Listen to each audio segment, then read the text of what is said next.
Olá, bom dia! Estamos no ar com Notícias do Campo.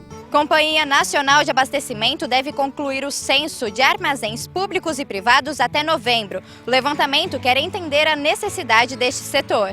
Vamos falar também do emprego gerado na agropecuária. Fevereiro teve saldo negativo, foram mais demissões do que contratações. E apesar do mercado estar um pouco aquecido, o que tem preocupado mesmo é o custo da produção. Para se ter uma ideia, nesta granja o preço da energia dobrou.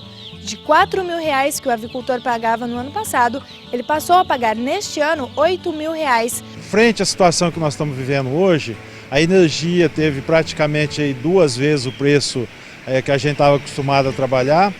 O funcionário, na crise que nós estamos, tudo aumentou, o mercado aumentou, você tem que dar uma reajustada no salário dele. Os cuidados que nós devemos de ter com as plantas no outono, principalmente aqui na nossa região, que aqui é um lugar muito quente.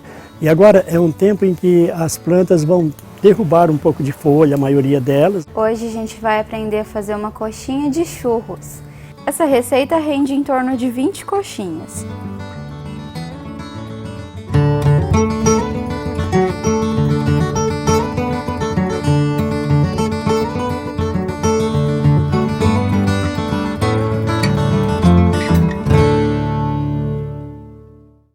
E começamos o Notícias do Campo falando sobre o preço do etanol. É que, de acordo com o Centro de Estudos Avançados em Economia Aplicada, o número de usinas moendo no estado de São Paulo vem aumentando, o que tem elevado a oferta de etanol no mercado paulista e, consequentemente, pressionado as cotações do combustível. Tudo isso faz com que o preço do etanol caia e fique mais acessível para os paulistas.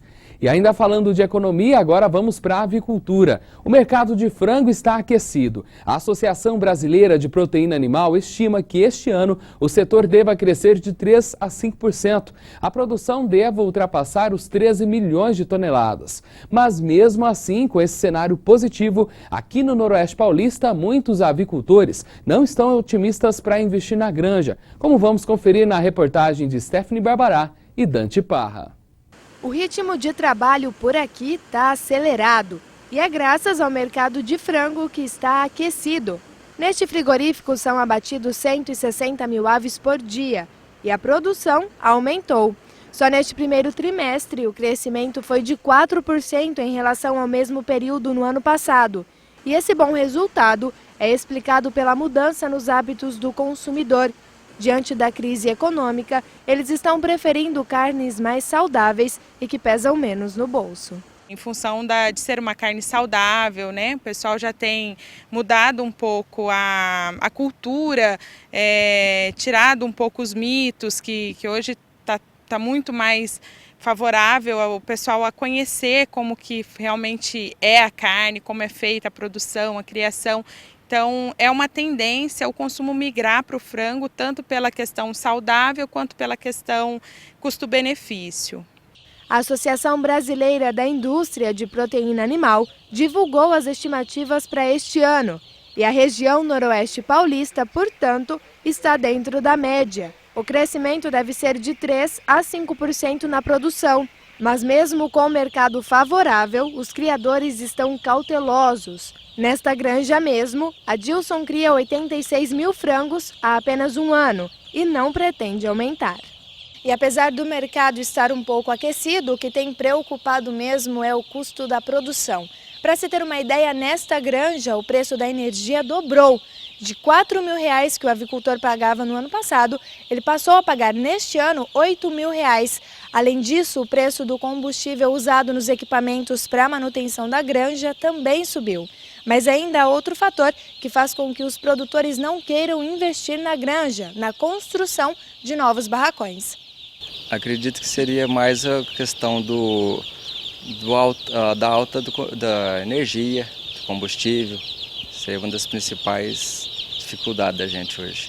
Se fosse hoje para o senhor investir ou fazer uma granja, montar uma granja, o senhor investiria? No presente momento não, ia faltar um pouco de coragem para isso, porque as taxas de juros estão um pouco elevadas, né? Nesta outra propriedade, o preço da energia foi o que mais pesou. Só que a Mauri também tem convivido com outras preocupações, como o reajuste do salário dos funcionários, o que acaba desanimando quem luta para se manter na área. Frente à situação que nós estamos vivendo hoje, a energia teve praticamente aí 2 vezes o preço que a gente estava acostumado a trabalhar. O funcionário, na crise que nós estamos, tudo aumentou, o mercado aumentou, você tem que dar uma reajustada no salário dele. Então isso aí, você não consegue aumentar o seu lucro dentro da granja e você consegue aumentar as suas despesas. Então isso aí desanima um pouco a gente, sim. O preço pago ao produtor pelo frango inteiro é calculado de acordo com o peso e a quantidade de mortes. Adilson cria os frangos no sistema Dark House. Desta forma, é possível ter um controle melhor da temperatura e, assim, da mortalidade dos frangos. Já o sistema que a Mauri usa, o ambiente é controlado por essas cortinas. E o criador diz que é mais complicado, porque afeta diretamente a produção. Essas granjas aqui, estilo convencional, que é a granja que você trabalha com a cortina, abaixa, levanta, sistema de ventilador, né? Ela não consegue criar uma ambiência, não consegue criar uma condição favorável para você ter um bom desenvolvimento, um bom ganho de peso pelo frango. Então ela acaba atingindo índices aí a nível de comercialização para o frigorífico abaixo das outras granjas dessas mais modernas. Os Dark House que eles falam, né? Que praticamente dominou porque teve uma linha de crédito específica para isso, um prazo longo para pagamento, um juro até razoável, então o pessoal aderiu e montou muitas granjas na região.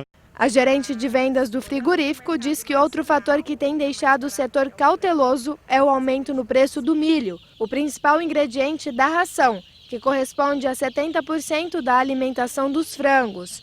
Além do mercado interno, a exportação também foi prejudicada por conta do aumento do dólar. O frango, na verdade, ele é criado com boa parte aí em dólar. E esse aumento do dólar desfavoreceu bastante o nosso custo. E esse aumento no custo ele precisou ser repassado, embora que ainda não tenhamos conseguido repassar da maneira como veio para nós. E mesmo com as dificuldades, os produtores não pretendem abandonar o setor. O jeito é esperar dar uma melhorada nos preços e, quem sabe, investir nas granjas.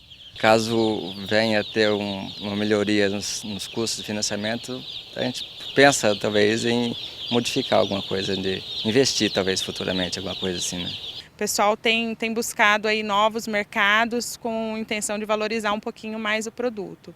Outro mercado que está aquecido, segundo a Associação Brasileira da Indústria de Proteína Animal, é o de carne suína. A associação acredita que neste ano a produção crescerá 4,9%, ou seja, mais de 3 milhões e 400 milhões de toneladas. Vamos falar de emprego. Segundo o último dado divulgado pelo Ministério do Trabalho, por meio do Cadastro Geral de Empregados e Desempregados, a agropecuária fechou fevereiro com saldo negativo na geração de oportunidades. Foram cerca de 76 mil admissões contra mais de 79 mil demissões, gerando um saldo negativo de 3.600 vagas. No acumulado de 12 meses, o cenário muda um pouco. Foram mais de 1.050.000 admissões, sendo que as demissões ficaram em torno de 1.042.000, saldo positivo de pouco mais de 10.200 oportunidades.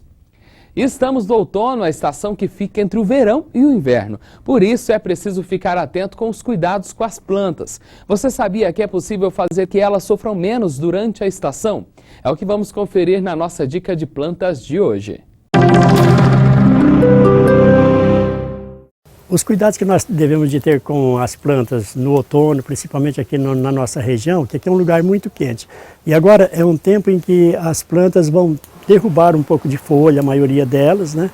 E a água é o importante nessa época. Agora, você não pode deixar de molhar essas plantas, as que estiverem no sol, todos os dias, porque senão você vai perder a força que ela vai ter para dar a florada logo mais na frente. E então, se ela desidratar, aí ela não vai produzir, não vai florescer, né? E em plantas ornamentais, aqueles que querem manter uma planta sempre florida, então é a época de você cultivar a mussaenda, a primavera, o hibisco, são plantas que vão florescer mesmo nesta época, né? Agora, o cair a folha, a maioria das plantas começa a perder a folhagem nessa época agora. Então não esquecer da molhação dela, a água, que é o importante nessa estação do ano. Já estamos no mês de abril e é bom o produtor ficar atento, porque termina no dia 29 o prazo para enviar a declaração do imposto de renda. Quem teve receita bruta acima de R$ 140.619,55 tem que enviar o documento e não pode perder o prazo. Quem perder está sujeito a multa de 1% do imposto devido por mês de atraso ou de R$ 165,74, prevalecendo o maior valor. O contribuinte pode entregar o documento de duas formas, completa ou simplificada. O programa pode ser baixado em qualquer computador. A Receita Federal disponibilizou arquivos de instalação para Windows, Mac, Linux, iOS e Android, além de oferecer arquivos zip multiplataforma. Para isso, é só acessar o site receita.fazenda.gov.br. E olha, até novembro deste ano, a Companhia Nacional de Abastecimento, a CONAB, vinculada ao Ministério da Agricultura, Pecuária e Abastecimento, deve concluir o censo de armazéns públicos e privados das principais regiões agrícolas brasileiras. Outras informações com Gabriele Ferreira.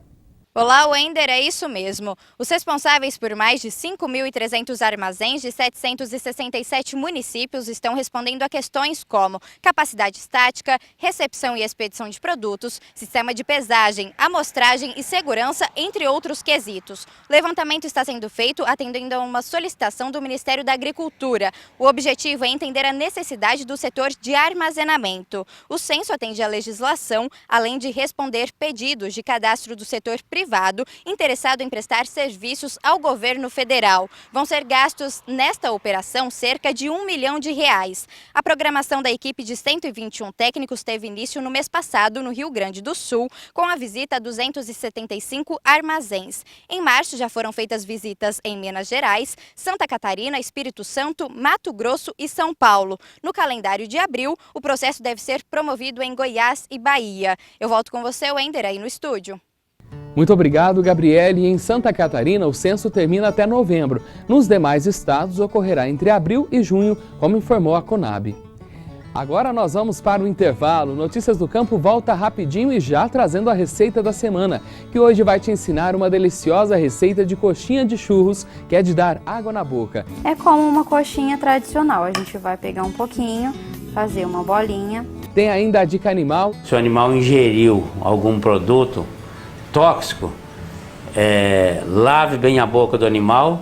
Informações sobre a colheita da Poncã, que já começou no estado de São Paulo.